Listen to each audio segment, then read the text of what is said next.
Okay, so this is the way you'd see L'Hopitals rule in a theorem.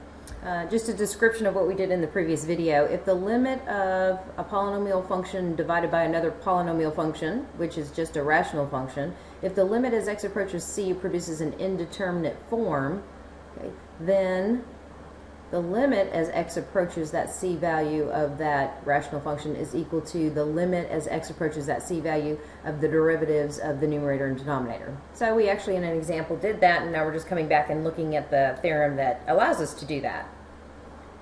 All right, and then right here, as mentioned previous, besides 0 over 0, other indeterminate forms are something like this. So let's go ahead and continue our look at L'Hopitals rule. Okay, so for example 1, evaluate. Okay, I wouldn't always just jump into using L'Hopitals rule. Of course, you want to see if you even get indeterminate, and so it applies. So you might want to go ahead and plug in 0 here and see what happens. Okay, if x is 0, we're going to end up with e to the 0 minus 1 over 0, which we already know we're going to have a problem with 0 in the denominator. But this does give us 1 minus 1, which is 0, 0 over 0. So then I can use L'Hopitals rule. Okay, so let's differentiate numerator and denominator and continue to do so until we're able to evaluate the limit, stopping along each of the way, stopping at each of the derivatives to see if we can get an answer. You don't want to keep going if you're able to find an answer. Okay, this allows us to review the derivatives of the natural exponential function, chain rule. So we have an exponential function, the derivative is itself, e to the 2x times the derivative of the exponent using chain rule, so that's 2. The derivative of minus 1 is just a constant, it's 0. Ooh, I could have scooted that over. The derivative of x with respect to x is just 1. So we're going to be able to find an answer. Okay. Plug in 0. So 2 times e to the 0, that's 1 here, times 2, so my answer is 2. This might be a good time to stop, put this into y1, trace along the graph or look around the graph, look at behavior as x gets closer and closer to 0. Okay, you're approaching a y-intercept if there is even one. There apparently isn't one, but I encourage you to put this into y1, graph it, and you should see that the y values as you approach 0 from both the left and the right, the y values are going into 2, even though the point 0.02 might not exist there. Okay. I'm just going to kind of stop here and go into a little detour. You can just watch and not write, but I wanted to connect back to the last video and look at a problem with you and show you why L'Hopitals rule will not work if you do not have an indeterminate form. So going back to that first example on the previous worksheet.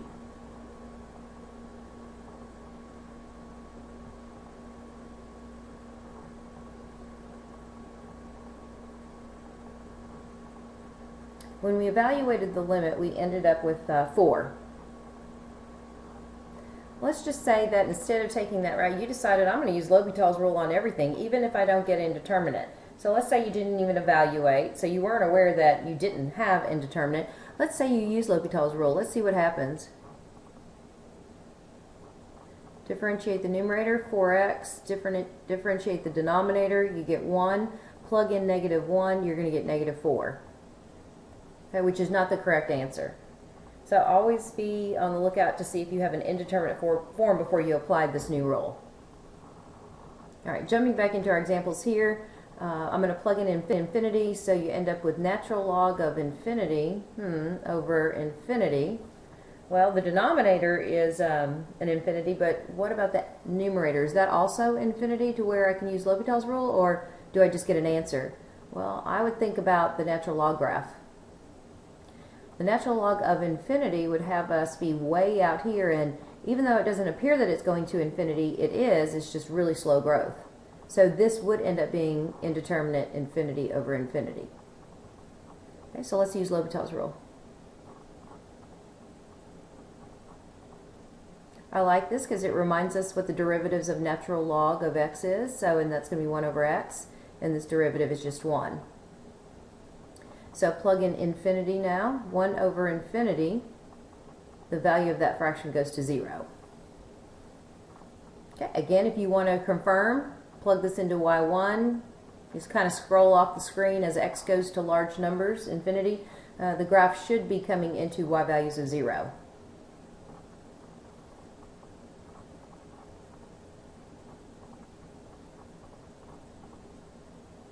All right, this looks like a negative infinity, but we're going to square it. So I'm always going to try and evaluate the limit from the very beginning. When I plug in negative infinity to x, this is opposite negative infinity, which is positive infinity. So this would give us the indeterminate infinity over infinity. L'Hopitals rule applies.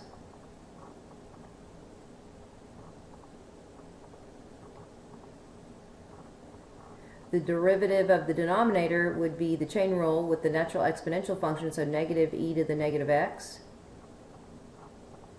Plug in infinity, you're going to end up with negative infinity in the numerator, and you're going to end up with negative infinity in the denominator, so let's continue differentiating. And you can see with that polynomial function in the numerator with 2x, the next derivative is going to be just 2. So I should be able to get an answer at this point.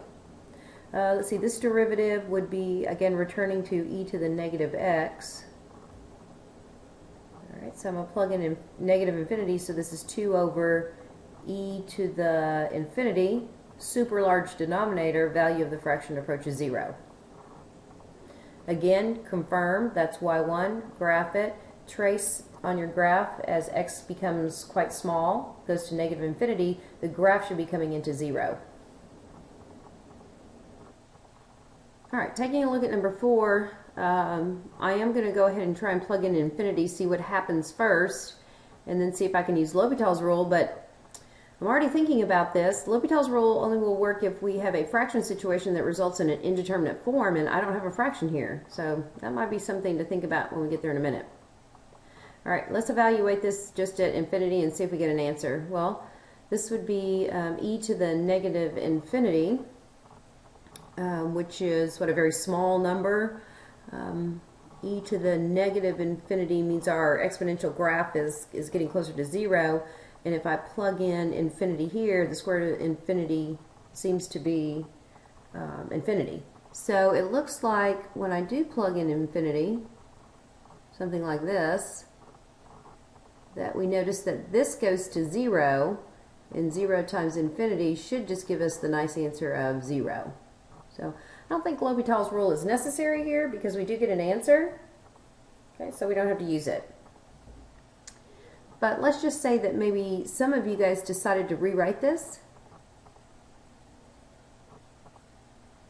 because you saw that e to the negative x can be moved to the denominator with a positive x. And then perhaps you went, well, now I can apply L'Hopitals rule because I'm going to have infinity over infinity when infinity goes in. So you're thinking, okay, well, L'Hopitals rule works. Let me go ahead and differentiate. This is x to the 1/2. Applying the power rule results in x raised to the negative 1/2. Derivative of denominator is just itself. Okay, let me clean this up a little bit. Before I plug in infinity, this is really 1 over 2 square root of x times e to the x. Okay, if you plug in infinity here, you're going to have 1 divided by a super large number, and that is also going to result in that same answer of 0. So you could have up here evaluated, analyzed it, and gotten 0, avoiding L'Hopitals rule. But if you didn't see that and jumped right into creating a fraction, then you would still end up getting the same answer. All right, so let's take a look at 5. Plug in infinity, everywhere you see x, infinity times e to the infinity. So that answer is e to the infinity, hello. That answer, hello, is just infinity. And that's okay. That's a good answer. We're done. Okay? With that problem. We have 2 more. Let's look at the last 2 that appeared, the last 2 questions on this worksheet that appeared on past AP exams, and how they assess the idea of L'Hopitals rule in an interesting kind of format.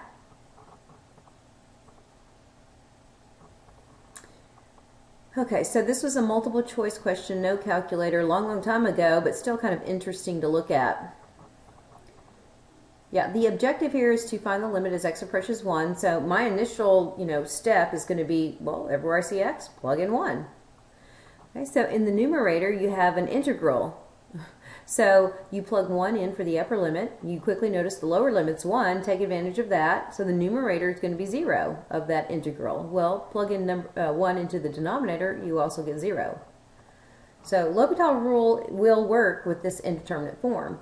Okay, so let's differentiate the numerator and the denominator. So I'm going to kind of come back here and go, all right, well, let me find the derivative. Okay, we haven't done this previous, but I want you to think about what we can take advantage of. If I bring in the derivative operator here, this is the second FTC where I can take the shortcut. Okay, down here, I don't have to bring in the d over dx. Okay, but I'm always aware that when I have an integral and I'm going to differentiate that integral, I might have that opportunity to use that shortcut rule. Okay, so just saving some space here. Okay, this is the limit as x approaches 1. Okay, the derivative of the denominator is 2x. All right, so no problem there. When I plug 1 in, I'm going to get division by 2, so we're in good shape there. Okay, think about this right here. Again, that's that shortcut. 2 steps. Find the derivative of the variable limit, which is just 1. Replace x into the function everywhere you see t. So this is ex squared. Right, so plugging in 1 now at this point results in e to the first, or just e rather, divided by 2. And just like pi without a calculator, just like pi, e, we would just want to leave it in that format. We don't want to think about that it's equal to 2.718. We're done. The answer was C that year.